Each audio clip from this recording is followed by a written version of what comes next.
Students MRP ரிசல்ட்ஸோட key வந்தாச்சு. So இதுபடி நம்மளோட cut off expected cut of என்ன இருக்கலாம். ஓகே, அண்ட் கொடுத்த கீயில் ஒரு 3 கீ மேக்ஸிமம் சேஞ்ச் ஆகிறதுக்கு வாய்ப்பு இருக்குது. அப்படி 3 கீ சேஞ்ச் பண்ணதுக்கப்புறமா what is the expected cut off general category, BC category, MBC and SC category, SCA கேட்டகரியில் பார்க்கலாம். So this is completely assumption.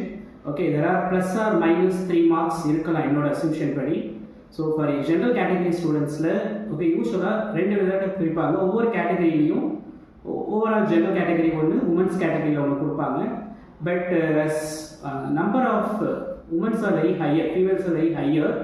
So அதனால் உமன்ஸ் கோட்டாவுக்கும் ஜென்ரல் கேட்டகரிக்கும் பெருசாக டிஃப்ரென்ஸ் இருக்கும்னு எனக்கு தோணலை. ஆக்சுவலாக ஆல்மோஸ்ட் சேம் மார்க் தான் இருக்கிறதுக்கு வாய்ப்பு இருக்குது.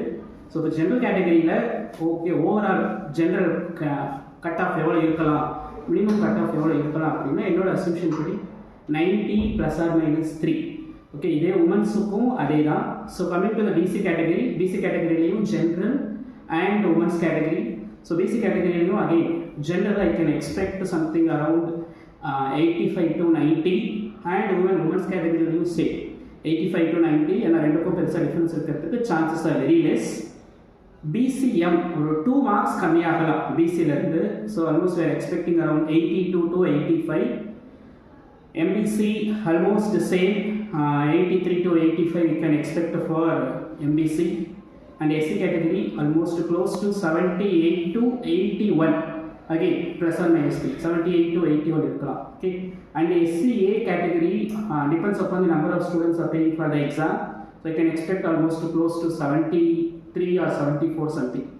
So this is a complete assumption. இந்த மார்க் வந்து ரிவைஸ்டு மார்க்லேருந்து நம்ம எடுத்துருக்கோம் ஆக்சுவலாக. ஸோ ரிவைஸ்டு கீ அவங்க எப்படி கொடுக்குறாங்க, எத்தனை கீ மாற்றுறாங்க அப்படின்றத பொறுத்து இதனோட கட் ஆஃப் கொஞ்சம் முன்னாடி பின்னாடி சேஞ்ச் ஆகலாம். ஓகே, ஸோ ரிவைஸ்டு கீ வந்ததுக்கப்புறம் you get a better idea. So we can expect revised key within probably within a week. Okay, within a வீக்கில் ரிவைஸ்டு கீ எக்ஸ்பெக்ட் பண்ணலாம். நம்மளுக்கு ரிவைஸ்டு கீ வந்துருச்சுன்னா அதுலேருந்து ஒரு maximum 10 days we can expect the cut-off mark for each category also. So this is status of key for the MRB. So and minimum cut-off for the MRB. So let's see students. Okay, all the best.